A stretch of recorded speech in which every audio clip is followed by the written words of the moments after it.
In a bid to bolster its chances in the 2023 national elections, which hold in 178 days from now, Nigerians in the diaspora have formed groups of committees to launch crowdfunding initiatives for the presidential candidate of the Labour Party, Peter Obi. A report by a sister publication, This Day newspaper, says Obi's supporters plan to unveil in the coming days a crowdfunding portal with a target of raising $150 million from its supporters in the diaspora and $100 billion from those 100 billion naira, so to say, from those in Nigeria. Now, the initiative is being driven by young, enthusiastic Nigerians in the tech sector who are making waves and yearning for new Nigerian leadership.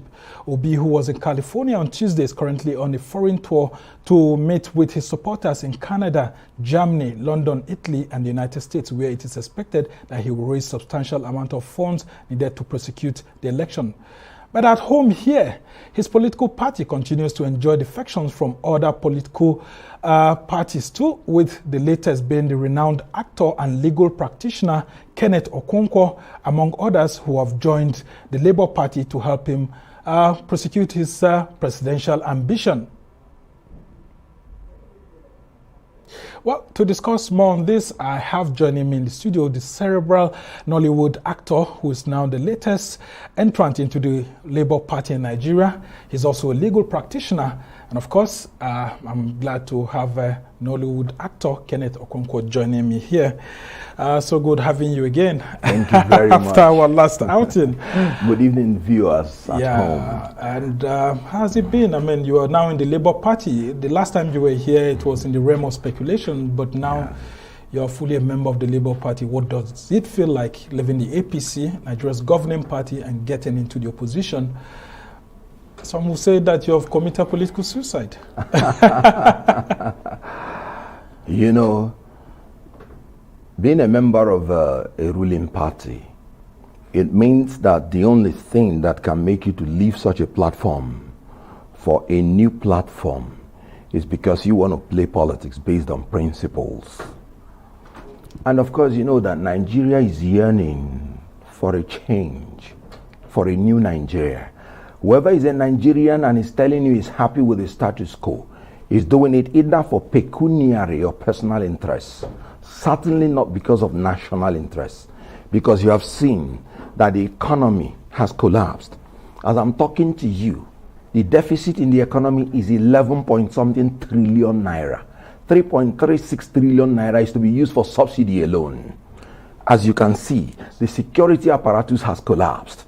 The terrorists now come to Abuja to release their own prisoners, and the president cannot release their victims, the victims of the president captured in the train. They have spent 114 days in captivity.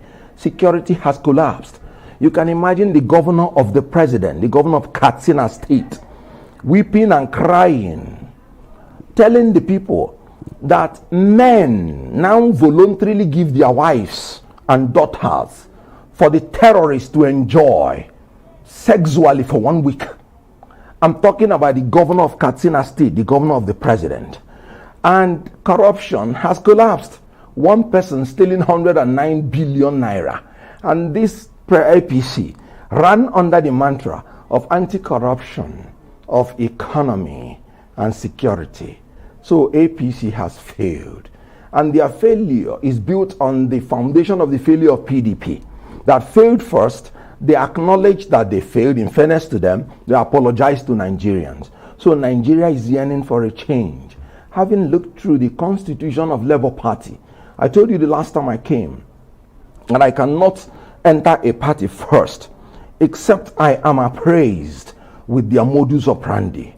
And when I read through the constitution, I realized that Article 8C of the Labour Party actually said, as one of its objectives, to create a new Nigerian personality who would be patriotic, altruistic, transparent, committed to due process and rule of law in governance, in industry, and in all spheres of our national life. Also, if you go to L of that article, stating the objective, he said to promote rapid technological and scientific advancement